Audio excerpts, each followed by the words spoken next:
I'm a plaintiff as an individual. I'm an intervener in this case on behalf of the plaintiffs in the court case that's going to the Court of Appeal next week. So it is very exciting. And there have been various efforts you've heard about tonight, and I won't go into all the judicial and litigious background on this issue. I just want to add a few points that maybe haven't come up yet. And that's that the damage done by the first past the post system extends well beyond any particular grievance that the Green Party might have. I get annoyed by it. There's this assumption that the Greens are only concerned about this because we would get seats if it wasn't for this perverse voting system we have of first past the post. You heard earlier, of course, that here we are. I think it was Brian mentioned we had about 1 million votes in the 2008 election and no seats. The flip side of that, of course, which should be mentioned, is that the Bloc Québécois had 1.3 million votes and 49 seats. So the unfairness of the 1 million votes and no seats is really only strikes home. But that's, I've been a supporter of proportional representation for well before I went to politics because it just seemed to make much more sense. And I was working on this book right after the 2008 election. It's called Losing Confidence, Power, Politics, and the Crisis in Canadian Democracy. I pushed myself really hard, and I pushed my publisher to get it out before the May 12th, 2009 STV vote as part of the BC provincial election. Unfortunately, the media in BC was not the least bit interested in talking to anyone about what the vote, the referendum on STV really meant. But in working on this book, I'm really glad I did it because I dug in deep to the problems of Canadian democracy. And when I looked at it, I think, okay, do we have a healthy system? And there's some empirical indicators of health that you can find, and the fundamental one, I think, is levels of voter turnout. So in 2008, we had the historically lowest point ever of Canadian voter turnout, that only 59% of Canadians eligible to vote actually voted. 41% of Canadians stayed home. Sometimes people ask me if I support the Greens going into a coalition. I say, oh, absolutely. I want to make a coalition with the 41% of Canadians who didn't vote, because then, we're in, as you say, majority territory. But in working on the book, I recognize that the things I dislike the most and the things that worry me about democracy in Canada can be laid at the door of first past the post. We start with low voter turnout. And you've heard some of the reasons so far tonight, but I would just amplify them. It's not just that it is the fact that in some ridings, people think it doesn't matter. However, it won't make a difference. So the academic researchers call that the efficacy of the vote, and if voters don't feel their vote has efficacy, we're much less likely to vote. But I think it extends beyond that. I think it's the nastiness of political culture that makes people feel they just don't want to pay attention anymore. They don't want to watch it on TV. They don't want to hear about it, thank you very much. And they're so angry with politicians of all stripes, they don't want to go out and vote. Now, how does that have anything to do with first past the post? And in my experience, it has everything to do with it. Because as a politician who I still find myself, and I believe myself to be nonpartisan. I know, it's hard to believe. But Petra Kelly, who founded the German Green Party, used to describe the German Greens as the anti-party party. I am violently anti-party for a pacifist. And the reason is that when the sort of my team versus your team at all times leads to crazy, levels of strategy that exceed sense and certainly confound morality. For instance, it really is a stupid thing to do because of the first past the post system to ever say, so-and-so in that other party is a great guy. Or, she over there, she has really good ideas. We could work with her because right away it's as if you've gift-wrapped your vote for someone else. First past the post works against cooperation in a remarkable way. And that's why, for instance, if any of you want to go back and find a particularly insightful article by Jim Latcher that appeared in Walrus in, I think it was January '09. It was about NDP strategy. And it was called Fake Left, Go Right. So why would it ever be that a party with the values of the NDP would prefer Harper winning to the Liberals winning? Well, why indeed? Only because the strategic decision that gets made is we will do better when we get rid of the party closest to us because our votes bleed off from us to them. Right? So the strategic elements of political party spin doctors, because of first past the post, make our political culture extremely unpleasant. It means that you do better when all you do is say, all the others are rotten, we're the only good ones. I can only say it with a stupid fake voice because I can't even begin to get there, right? That is the political strategy that is created by first past the post. What are the other ills of our system? Well, fewer than 22% of Canadian members of parliaments or legislature or federal parliament are women. If you want to look at countries where upwards of 40% of a parliament or legislature are women, you look at the countries that have proportional representation. It's both the political culture being so unpleasant and the fact that the get-ahead process in that political culture tends to discourage women from participating, and the fact that when political parties fill whatever quota system they have for getting good women candidates, they tend to run them all against each other in losing ridings. So if we want more women in Parliament, we get rid of first past the post. The same applies to ethnic diversity. When the government and it was actually a Royal Commission of Inquiry in New Zealand, went out and looked at the question of changing the voting system. One of the stated goals of the problems they spotted with New Zealand, now New Zealand, of course, Commonwealth country, constitutional monarchy, just like Canada. So I think it makes a good model for us. They went out across the country looking for answers, but the problem, one of the problems they stated was we don't have enough women in our parliament, and we don't have any Maori representation or sufficient Maori representation. The failure to have Aboriginal representation in the parliament was seen as a big problem. When they finally voted, and it took 2 referenda, to get to mixed member proportional for the New Zealand legislature, when the New Zealand federal parliament votes, they ended up with, amazingly, just as anticipated, more women MPs, more Maori MPs, first elected Japanese MP in New Zealand. So first past the post tends to perpetuate, no offense, because there's a lot of you in the room and you're all lovely, but a lot of white guys get elected under first past the post. Interesting, isn't it, that it's different when you change the voting system? The other thing that really that happens because of first past the post is, well, the voter turnout, the worst risk of first past the post is the one I wanted to mention. You hinted at it when you were saying 40% makes majority territory.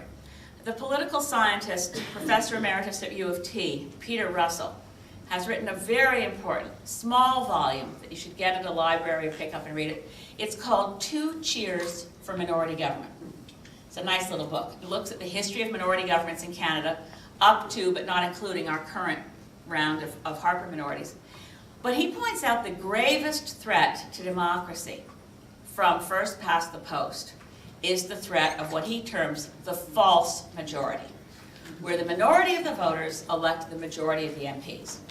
And it's very clear from everything Stephen Harper's strategists have said leading up to this next election that he is targeting particular ridings with very specific messages to those ridings in an effort to try to flip enough votes, knowing full well that he's not more popular as a leader and his party is not more popular as a choice today in 2011 than it was 5 years ago when it got 36% of the vote.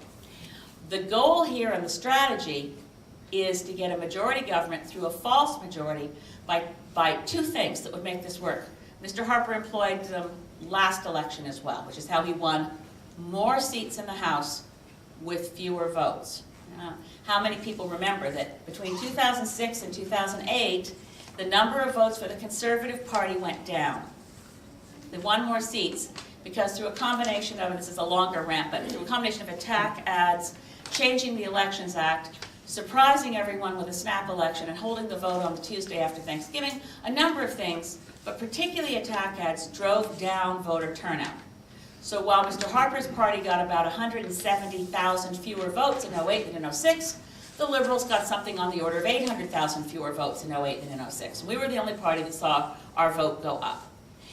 This effort to target a message to a base, to say, you get out and vote because you're our base, and to target messages in particular ridings, and it's very clear that, and you talked about policy choices and ranking them and getting to compromise. The reason that's not even on the table to achieve consensus or compromise in our House of Commons is because it's not what any party right now in the House is trying to do. They're all seeking the famous wedge issue. They want to take an issue which is very susceptible to compromise and solution and keep it binary, because the first past the post system will reward them for doing that. For instance, let's really quickly, the long gun registry. I know a lot of people who advocate the end of the use of dangerous guns. They're, people like Bill Blakey, okay, former United Church minister, one of my favorite NDP MPs of all time, one of my favorite people of all time. But Bill Blakey voted against the long gun registry when it came up in the House the first time, and he explained to me he had lots of First Nations people in his riding, he had lots of hunters in his riding who thought it wasn't a fair way they'd constructed the registry. So it's not all that clear-cut that there's no actual argument on the part of those people who think the long gun registry should be different. The long gun registry, though, clearly has, based on what the police chiefs and the RCMP study and the emergency room physicians of Canada have all said, it was working. I won't get into all the details. So you've got the kind of issue that I see as very susceptible to let's fix it. Let's get the smart people in the room who are legal gun owners and hunters and First Nations people and figure out, how do we make this registry less onerous for you? How do we make sure your concerns have been heard? And how do we do that in a way that protects the importance of this registry for law enforcement and to avoid gun-related deaths? That was never considered. Why? Because it was a wedge issue, and Mr. Harper was thrilled to be able to take it to a vote, up or down, yes or no, and squeeze as hard as he can in the next election on those opposition MPs who had already stated a personal preference to either fix or do away with the long gun registry, who were forced by the way it was handled to vote to keep it.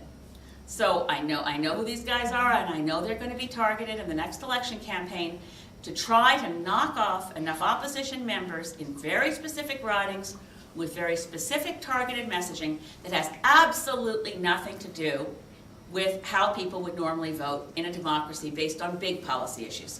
So what we have, because of first past the post, is an increasingly dysfunctional political culture that extends far beyond whatever unfairness there is, and there certainly is unfairness for the voters, not for the party, but for the voters who wanted to see Greens in the House.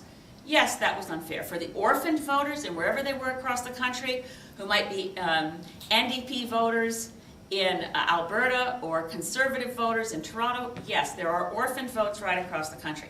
But the most egregious damage that first past the post does to democracy in Canada is by eroding cooperation, fueling rabid partisanship, undermining the diversity that should be in our House of Commons with more women, more groups of ethnic diversity, all the things about our political culture that are contaminated. The one thing you can't lay at the door first past the post in terms of electoral dysfunction in Canada was the RCMP getting involved in the 2006 election and essentially changing the election result. I mean, what kind of country? We don't like to think ourselves as a banana republic. But I mean, the state police intervened in an election and we never bothered to investigate it. Set that aside. Not the fault of first past the post. And the concentration of ownership in our news media. Not the fault of first past the post, but quite corrosive to democracy. But the major thing we can fix is our electoral system. And we have to change the way we start talking about it by talking about what's wrong with first past the post before we try to explain to people how a single transferable vote system would work versus a mixed member proportional system would work versus straight, pure PR like they have in Israel and Italy, which is always thrown in your face because, oh my gosh, we don't want that.